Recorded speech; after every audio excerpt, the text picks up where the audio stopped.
Kumusta kayong lahat? Hiyori nga pala ng Wano Kuni Anime. Ito na fam ang nakakapanabik na mga patikim natin para sa paparating na chapter 1141 ng One Piece.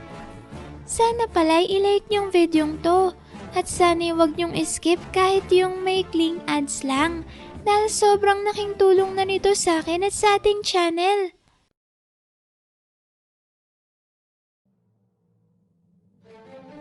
Ang chapter 1141 ay pinamagatang Older Women. Unahin na muna natin fam ang pagpapatuloy ng cover story na kinatatampukan ng paglalakbay ni Yamato sa Wano. Kung sa nakaraang chapter nga si Ulti lang ang pinaparusahan ni Hushu dahil sa pagre-rebelde nito sa kanya, ngayon naman ay si Pietro na ang makikita nating pinagsususuntok ng kanyang mga tauhan. Mukhang hanggang sa puntong to fam hindi pa rin gumagawa ng aksyon si Yamato upang iligtas ang magkapatid na Tobiropo mula kay Hushu. Nakakapagtaka naman fam na malaya pa rin nakakapagsagawa ng lihim na operasyon ng grupo ni Hushu sa Wano, kayong dapat sana'y naikulong ng mga ito sa Udon Prison pagkatapos babagsakin ng alyansa niya na Luffy ang buong crew ng Beast Pirates. Kasi tingnan nyo naman fam, kung ang mga Yonko commanders nga ng Beast Pirates sa sina King at Queen ay nakakulong na ngayon sa bilangguan sa rehiyon ng Udon, bakit naman kaya malaya pa rin nakakagalaw sa Wano ang mga Tobiropo na sina Hushu, Ulti at Page 1? Matatandaan nga natin na nagawang matalo ni Jinbei si Hushu sa kanilang matinding laban sa Onigashima, kaya dapat ay naikulong na rin itong si Hushu pagkatapos ang naganap na digmaan. Kayo fam, ano sa tingin nyo? Ano nga kaya ang dahilan at bakit sina King at Queen lang ang nakita nating matataas na opisyal ni Kaido na nakakulong ngayon sa Udon Prison? Nagawa kayang makatakas ng Tobiropo?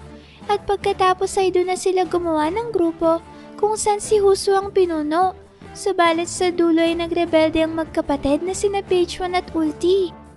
Ang pinakaposible lang fam na naiisip ko ngayon na maaaring nangyari ay nung pinasok ni Admiral Ryukugi yung Udon Prison para atakihin sina King at Queen, ay doon naman tsumempo ang ibang Beast Pirates katulad ng Tobiropo at sinamantala ang kaguluhan na ginawa ni Admiral Green Bull para tumakas palabas ng kulungan. Ano sa tingin nyo fam? Pagkatapos naman ng cover story na yan ay lumipat na tayo sa mga nagbabagang mga pasilip sa mismong chapter, kung saan una nang ang pinakitang eksena ni na Frankie at Ripley sa Sunworld.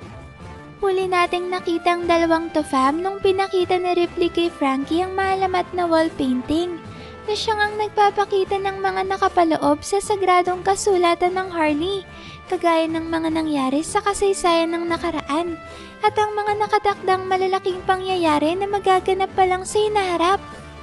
Sa pagkakataong ito ay sinamahan naman ni Ripley si Frankie sa isang higanteng sanga ng Adam Tree na kinailangan nilang putulin. Sinabi dito ni Ripley na bigla na lang raw kasing nagliyab at nagsimulang masunog ang dambuhalang sanga na ito dahil sa isang kidlat na tumama dito. Ito raw ang dahilan kung bakit kinailangan nilang putulin ang higanteng sanga nang sa gayon ay mapigilan ang pagkalat ng apoy at hindi na madamay ang iba pang bahagi ng Adam Tree.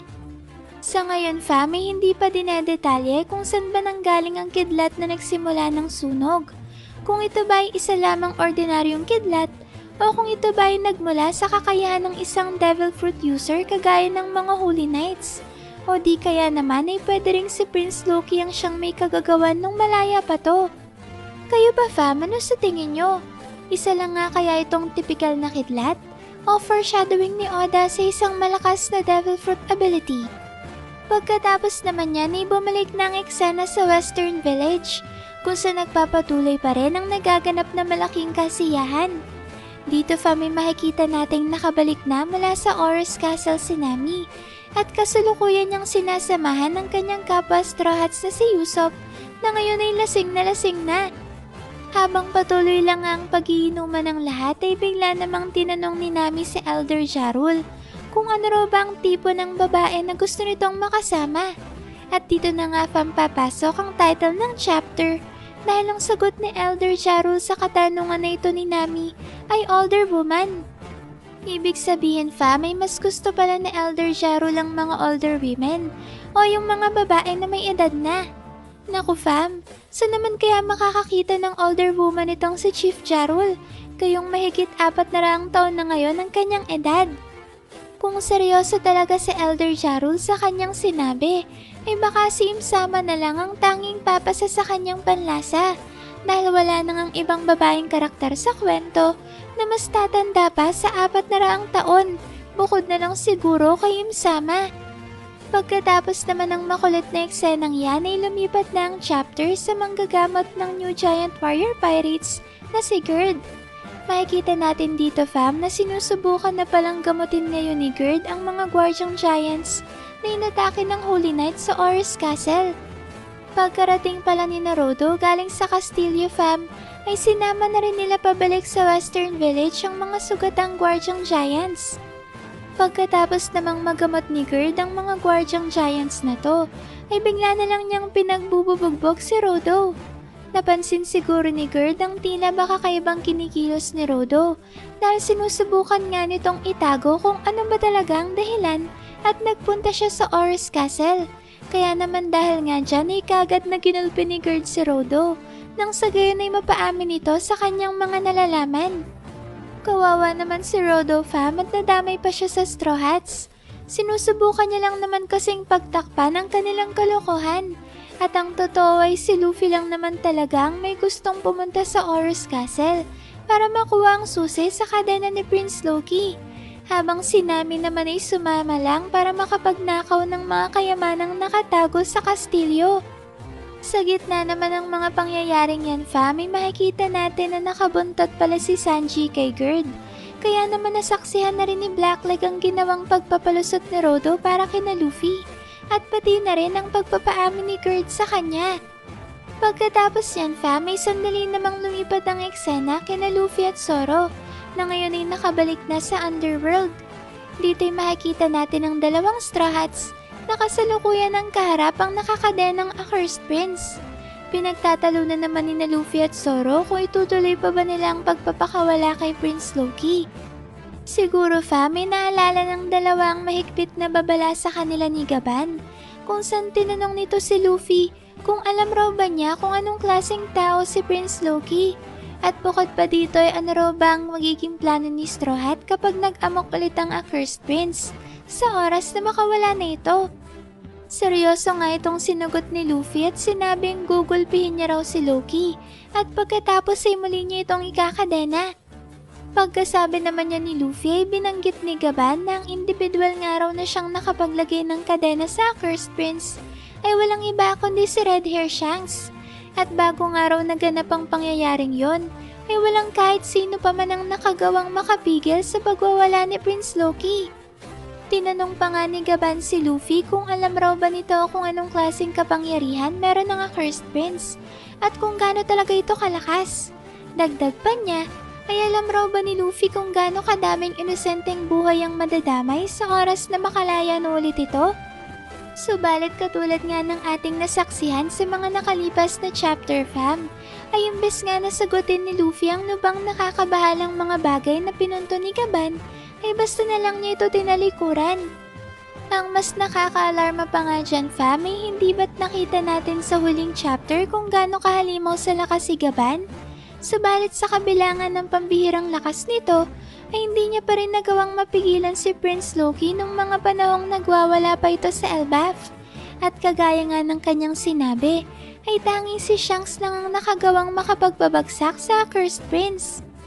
Isa na rin siguro ito sa dahilan kung bakit sinubukan ni Gaban na labanan sina Luffy at Zoro, dahil gusto niyang makita kung meron bang sapat na kakayahan sina Luffy para matapatan sa isang direktang komprontasyon si Prince Loki. At base nga sa reaksyon ni Gaban sa nakaraang chapter fam, ay mukhang nasiyahan naman siya sa kanyang nakita. Katunayan ngayon napahanga pa si Gaban sa pinamalas sa kanya ni Zoro at mabilis itong nakagawa ng aksyon para maprotektahan ang kanyang kapitan na si Luffy.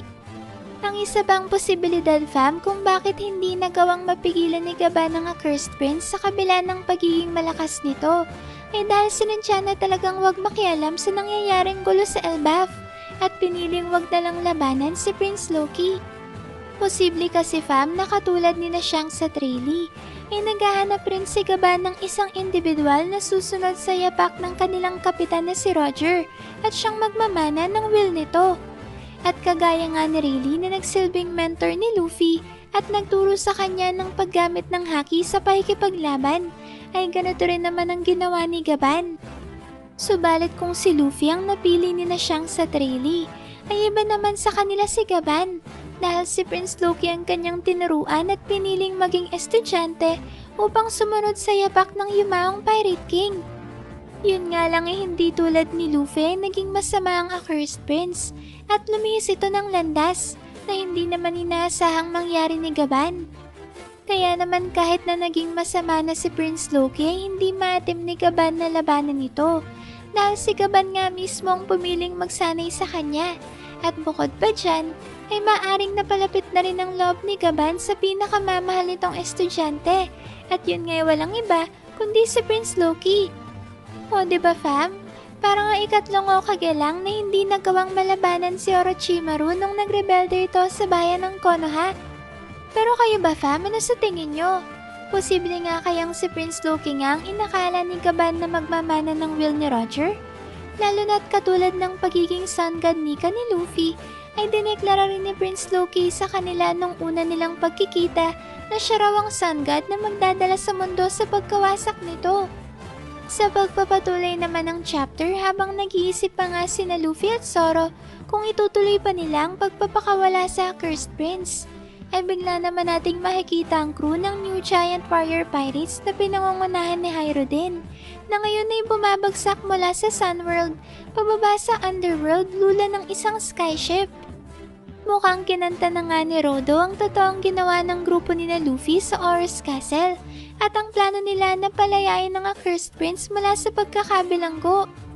Dahil dyan fam ay kagad na nagmadali si na Hyrodin at ang kanyang crew na magtungo sa lugar kung saan nakakadena si Prince Loki nang sa gayon ay pigilan si Luffy sa pagpapakawala nito sa Accursed Prince. Yun nga lang sa kasamang palad fam ay huli na ang lahat dahil pagkarating ng crew ni na Hyrodin sa kinaroroonan ni Prince Loki ay saktong-sakto namang nasusian na ang kadena nito. At ang matindi pa dyan fam ay hindi si Luffy ang nagpalaya sa Accursed Prince, kundi si Zoro pa mismo ang siyang nagpasok ng susi upang makalagang kadena na nakapulupot sa katawan ng Accursed Prince.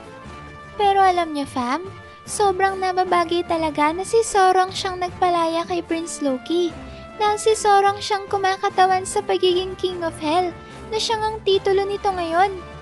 Kumbaga ang King of Hell ang siyang nagpalaya sa Accursed Prince mula sa Underworld na siya namang magiging hudyat ng pag-uumpisa ng Ragnarok.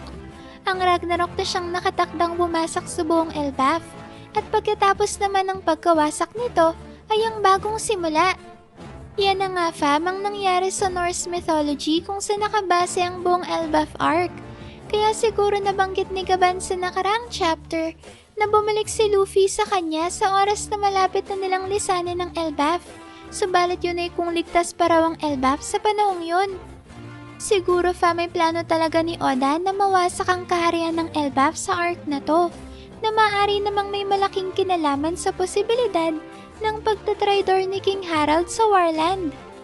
Ang matindi pa dyan ay siguradong uunahin ni Prince Loki na tapusin si Luffy dahil ang Accursed Prince na rin mismo ang nagsabi na uunahin niyang paslangin si Straw Hat sa oras na makawala na siya sa kanyang kadena. Yan ay dahil sa ginawang pagsuntok ni Luffy sa Accursed Prince nung inalipusta nito ang pangalan ni Shanks. Pero alam niyo fam, hindi lang sina Luffy at Zoro ang siyang haharap kay Prince Loki dahil malaki rin ang tsansa na kasama ngayon ng New Giant Warrior Pirates si Sanji. Hindi ba't kanina lang ay nabanggit sa chapter na nakabuntot si Sanji kay Gerd? Ibig sabihin nito ay sumama o sumunod si Sanji sa crew ni Hyrodin nung pumunta ang mga ito sa Underworld. Nangangahulugan lang yan fam na sa wakas ay makikita na ulit natin na magkasamang humarap sa isang malakas at seryosong kalaban ng monster trio ng Straw Hats. Grabe, imagine niyo yun fam. Ang isang napakalakas na halimaw na tanging si Shanks ang nagawang makapigil. Ang siya namang lalabanan ngayon ni Luffy, Zoro at Sanji. Grabe, hindi na ako makapaghintay sa malalakas na combination attacks na papakawalan ng tatlong to. At kasabay na rin nga nito ay ang matinding revelasyon kung ano nga ba talaga ang totoong mythical Zoan Devil Fruit na tinataglay ng Accursed Prince at kung gaano nga ba talaga ito kalakas. Kayo fam, anong masasabi nyo sa napaka-astig na matchup na to?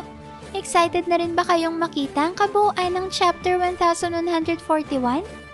At syempre, hindi pa natatapos ang magagandang balita dahil wala na namang break ang One Piece manga sa susunod na linggo.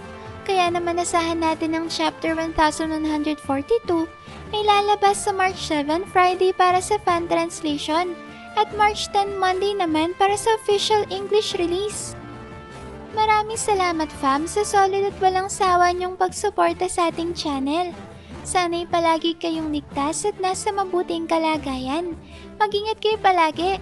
See you on our next video and stay good fam!